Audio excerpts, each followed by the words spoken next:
Hello students, myself Dr. Jyoti Shegokar. I welcome you all once again in my YouTube channel Dr. Jyoti Dhumade Shegokar, which is made for the study of engineering chemistry. Now our today's topic of discussion is numericals which are based on the hardness of water. Guys, we have seen lot of numericals related to these things, but in addition to them, again we are just continuing with these numericals. This numerical problem has been there for the winter 23 exam in the engineering for the first year in engineering chemistry.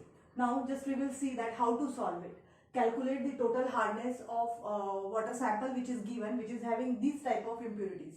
Means all the impurities are given there in ppm, that is parts per million. Now salts which are present: CaHCO3 by 2, that is calcium bicarbonate 36.5, MgCO3, that is magnesium carbonate, it is 21, magnesium sulfate 30, calcium sulfate 34, magnesium chloride 23.75, and KCl, it is 12.8. So KCl is to be ignored totally because it is not considered as a hardness causing salt. Okay, now we have to calculate its multiplication factor.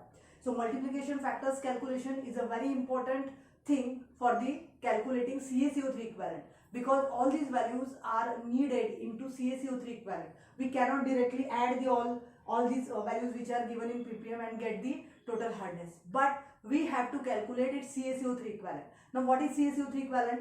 CaCO3 is a particular salt which is having its molecular weight 100 and frequently it is found in the water as a hardness. So that's why it is considered as a standard hardness causing salt. It means that generally when the standard hard water is prepared, it is prepared with the use of CaCO3. So that's why it is a standard hardness causing salt and it is considered to calculate multiplication factor. So multiplication factor's formula is 100 upon 2 into equivalent weight of hardness causing salt, of which multiplication factor is to be calculated.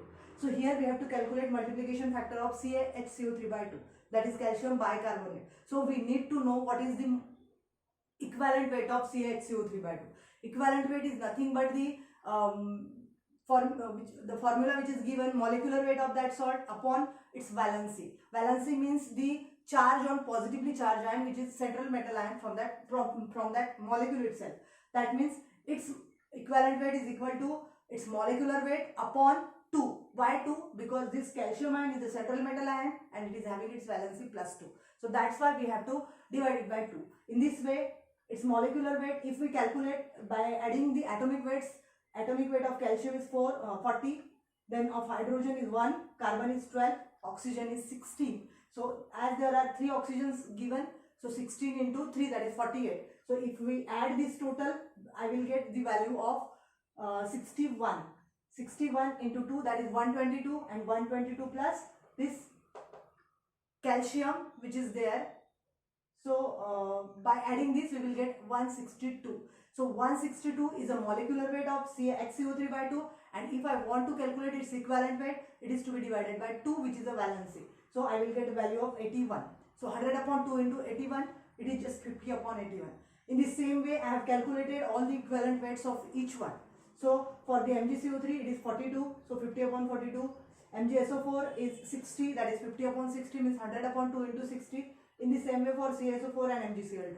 Now what is to be done just ahead? CaCO3 equivalent, because it is a very important term to be calculated. So what is CaCO3 equivalent? CaCO3 equivalent is nothing but the multiplication factor and the amount which is given. So simply 36.5 into 50 upon 81 is the CaCO3 equivalent of CaHCO3 by 2. So in this way, by multiplying this one with this, I have got the value 22.53, which is nothing but the CaCO3 equivalent for CaHCO3 by 2. In the same way, I have calculated the CaCO3 equivalents for each one. So it is 25 for each. Next one. Now these are all the values for CaCO3 equivalent. Now what I have to do? I have to calculate its total hardness. Total hardness means all the total salts which are there are to be added. That is, their value in terms of CaCO3 equivalent is to be added. So total hardness is equals to, here I have added all these values 25, 25, 25, 25 and 22.53. In this way I have got the total result 122.53, which is also in ppm, which is a total hardness. Now I have to calculate permanent hardness. So what is permanent hardness? Permanent hardness is nothing but the salts which are other than carbonates and bicarbonates. So just I have to consider all these salts which are other than carbonates and bicarbonates. So here first is a bicarbonate, second is a carbonate, while other are silicates or chlorides. So in this way I have to add these all sulfates or chlorides. So I will add these all sulfates and chlorides, which is having value 25, 25, 25. In this way I have added 25 plus 25 plus 25, which is called as a permanent hardness. It is also in ppm. In the same way, I can calculate for temporary hardness, because I know that the bicarbonates or carbonates are responsible for temporary hardness. So I have just added its values, that is 22.53 bicarbonate and 25, that is carbonate. So I can calculate temporary hardness by subtracting this permanent hardness from the total one also. In this way I can solve this problem very easily. You can get a total marks if you have got an actual value of its answer. So in this way guys, if you like these videos, actually then only click the like button, then share, subscribe. If you want to comment, you can comment also, and if you want such type of number of videos, you can click on the bell button. Thank you very much. Thank you for watching.